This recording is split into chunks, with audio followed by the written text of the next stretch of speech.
Welcome to NewsTrack YouTube channel. In today's video, we share the latest updates on celebrities who sadly passed away today. We remember their lives, achievements, and the impact they had on fans around the world. Our thoughts go out to their families and loved ones during this difficult time. Stay updated with real-time news on celebrity deaths and tributes from the entertainment industry. Owen Jenner. Owen Jenner's heartbreaking social media post just hours before death in Oulton Park crash. Owen Jenner's final post before his Oulton Park crash has left fans heartbroken. The 21-year-old and fellow racer Shane Richardson, 29, were fatally injured in a devastating 11-bike crash during the British Supersport Championship race. The incident occurred on turn 1 of the first lap in a British Supersport Championship race. Paramedics attended the scene to treat the injured, but a joint statement from British Superbikes and Motorsport Vision Racing later confirmed that 2 racers had died and 6 other riders were injured, including Tom Tunstall, who was left with severe back and abdominal injuries following the crash. The statement read, "At the start of this afternoon's Quattro Group British Supersport Championship race at Oulton Park, exiting turn 1 Old Hall Corner on the first lap, there was a chain reaction incident involving 11 riders falling. The race was immediately stopped, and trackside medical services were deployed. Due to the extreme severity of the incident and ongoing medical intervention, the remainder of the Bennett's British Superbike Championship event was cancelled.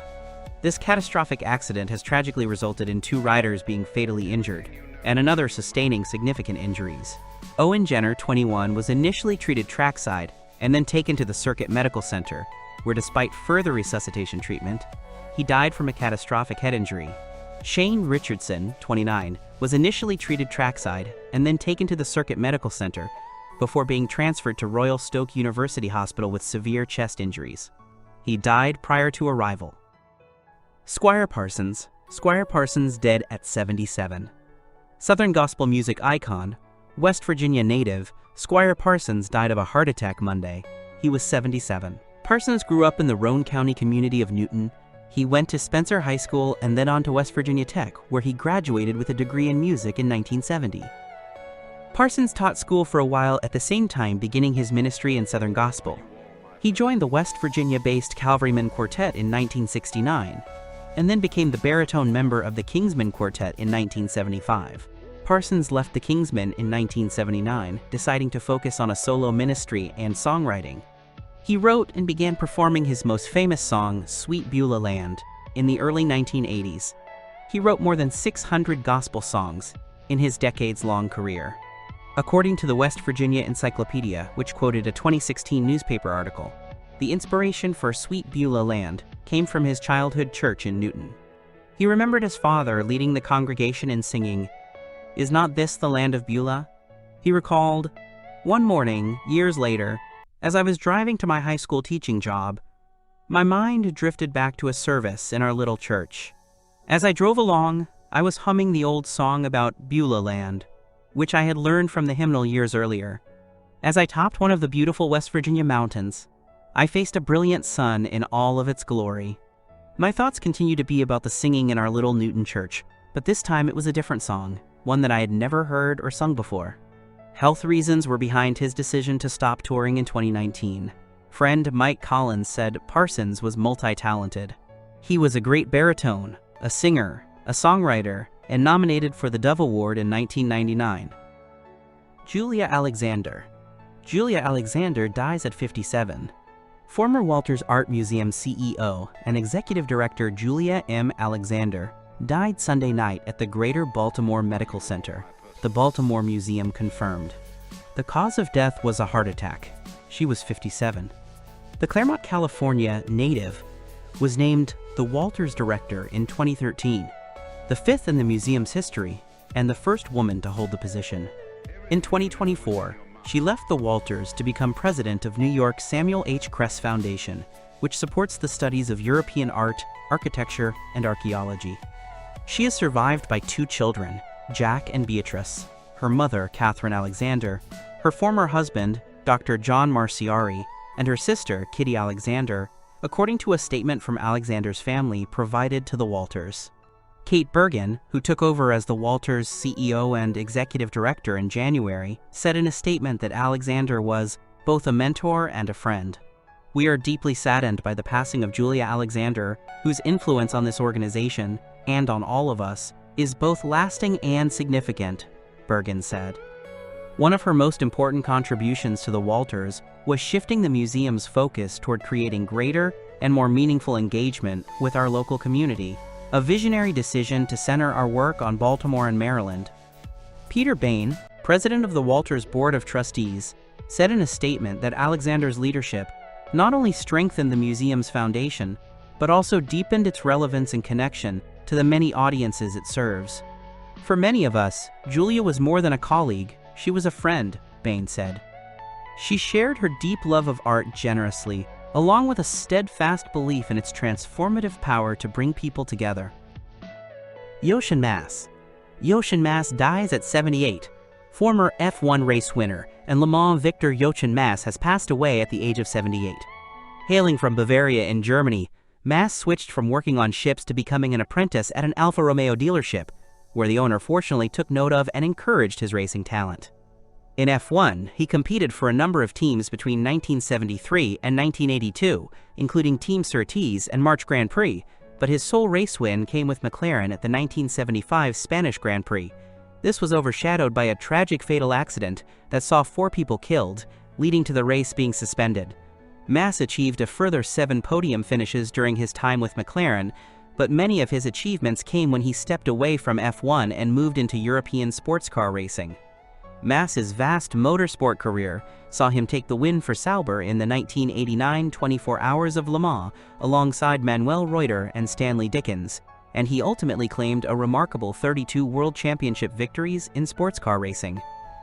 Retiring from competing in 1990, the German became an F1 commentator and worked closely with Sauber and Mercedes-Benz for a number of years, playing a significant role in mentoring the former stable of young drivers, which included Michael Schumacher and Heinz-Harald Frentzen.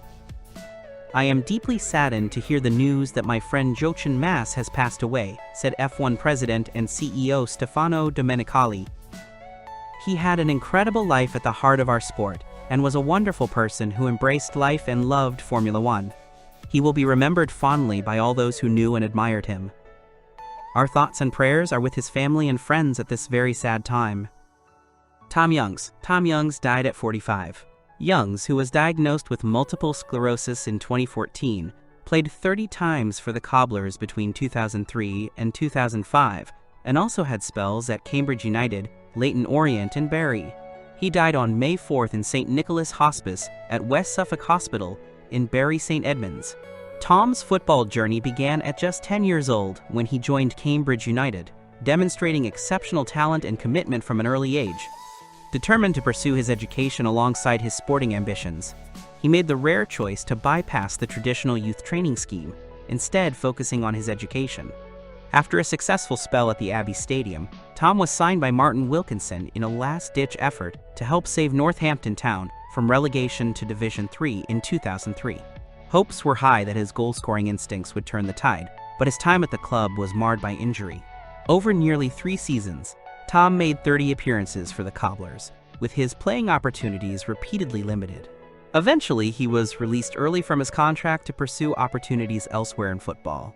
After spells at Leyton Orient and Bury, Tom stepped away from playing, transitioning into sports journalism, where his passion for the game continued to shine through in his writing. In late 2008, he was appointed joint caretaker manager of Mildenhall Town, and by 2011, after being advised to step back from playing due to health reasons, he took on the role of assistant manager. In addition to his football and journalism work, Tom was also employed by Green King Brewery, where he became a valued member of the team. Tom was diagnosed with multiple sclerosis. Stephen Harmelin. Stephen Harmelin died at 85. When the White House called a Harvard fraternity looking for Stephen J. Harmelin in 1964, his frat brothers assumed it had to be a practical joke, and hung up. Repeatedly. It was no joke. President Lyndon Baines Johnson needed a director of speechwriting, and he had landed on Mr. Harmelin, then a Harvard law student in his mid-20s and a Philadelphia native. In Washington, he would help found the White House Fellows Program, but he would return home to become a towering figure in corporate law, eventually co-chairing Dilworth-Paxson, and later used his stature as an attorney to leave an imprint on a hometown that he loved dearly. A history lover and a passionate Philadelphian, Mr. Harmelin died at his home in Society Hill on Saturday, May 3rd, at 85, just 4 days before his birthday, and after a battle with Parkinson's disease. He was surrounded by family.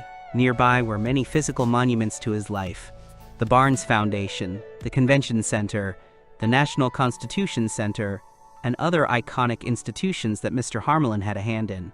He quietly built Philadelphia, his daughter Allison said. He believed in his heart that Philadelphia was a world-class city. His daughter Melina said, "His legacy lies both in his astounding achievements as well as within the people he leaves behind, who loved him immensely." Along the way, Mr. Harmelin helped orchestrate the bicentennial celebrations, displays of the Magna Carta in Philadelphia, and showed off his home to European royalty while rubbing elbows with senators and governors. They say all men die, but not every man really lives. Well, Steve lived, his daughter Allison said, and he lived 100% of his life here in Philadelphia. Lori Healy. Lori Healy dies at 65. Lori Healy, an urban planner and Chicago civic leader who served as chief of staff to Mayor Richard M. Daley, chief executive officer of the Metropolitan Pier and Exposition Authority, and most recently leader of the Obama Presidential Center project, died last week. Healy's family announced Sunday that she died Saturday, May 3rd. She was 65. Healy was born in New Orleans and grew up moving around with her family as a self-described army brat, according to published reports. After earning a bachelor's in economics and a master's in public administration from the University of Kansas, she began her career as a policy aide to Kansas Governor John Carlin in 1983, according to the City Club of Chicago, where Healy was a board member. In Chicago, Healy served as commissioner of the Department of Planning and Development under Mayor Richard M. Daley and was appointed his chief of staff in 2007, replacing Ron Huberman, who moved to head up the Chicago Transit Authority and later the Chicago Public Schools.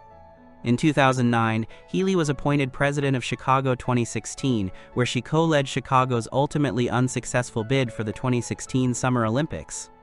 Healy also coordinated the organizational and planning activities for the 2012 NATO Summit in Chicago as executive director of the NATO Host Committee, the City Club of Chicago noted. Healy later served as chief executive officer of the Metropolitan Pier and Exposition Authority, MPEA, or McPier for short. McPier owns McCormick Place and the 1,258-room Hyatt Regency McCormick Place. In her role with McPier, Healy oversaw the development and construction of the Wintrust Arena and the Marriott Marquis Chicago, the City Club noted. Harold Horton. Harold Horton dies at 85. Arkansas sports legend Harold Horton has died at the age of 85, according to his family. Horton was born in DeWitt, where he earned all-state football honors. He attended college at the University of Arkansas and helped the Razorbacks win 3 consecutive Southwest Conference championships as a defensive back and running back from 1959 to 1961 under coach Frank Broyles. After earning of his degree in physical education, he would go on to become the head coach of Bald Knob for 3 years and Forest City for 3 years. In 1968, Horton returned to the Hill as a linebackers coach under Coach Broyles. He would go on to coach for the Razorbacks for 13 years, shifting to defensive line coach in 1977. After the 1980 season, Horton left football before returning in 1982 to become the head coach of the University of Central Arkansas. Under Horton's leadership, the Bears won 2 national championships, 7 conference championships, and made the NAIA playoffs 6 times. He would leave UCA after the 1989 season and return to Fayetteville to become an administrator in the football and athletic department. He then became executive director for the Razorback Foundation in 2008. Horton would hold that position until 2012 when he retired. Fayetteville will host a celebration of life at 2 p.m. on May 7th at Christ Church on Shiloh Drive. Jamie Foxx. Jamie Foxx says he's too blessed to be stressed after altercation at birthday dinner left him with stitches. Jamie Foxx is thanking fans for their support after an altercation at his birthday dinner this weekend required him to get stitches. A spokesperson for the 57-year-old Academy Award winner told People on Saturday, December 14th that Fox was, quote, recovering after someone threw a glass that hit him in the mouth at the outing the night before. Now, after reposting a few birthday shoutouts on his Instagram stories, Fox gave fans an update, writing in an Instagram post, "The devil is busy, but I'm too blessed to be stressed." "The devil is a lie," Fox added in the post's caption. "Can't win here. Thank you to everybody that pray and check on me. When your light is shining bright, they try to bring you darkness, but they don't know that you're built for it. The lights have been shining bright." And huge thank yous to everyone that have watched and been inspired by what had happened. It was #1 on @Netflix. If you haven't checked it out, please go check it out. It's from my heart and my soul, he continued, referencing his latest comedy special. Over the weekend, a spokesperson for Fox told people that someone from another table threw a glass in his direction while he was out celebrating his birthday. TMZ reported the outing took place Mr. Chow in Beverly Hills, Calif.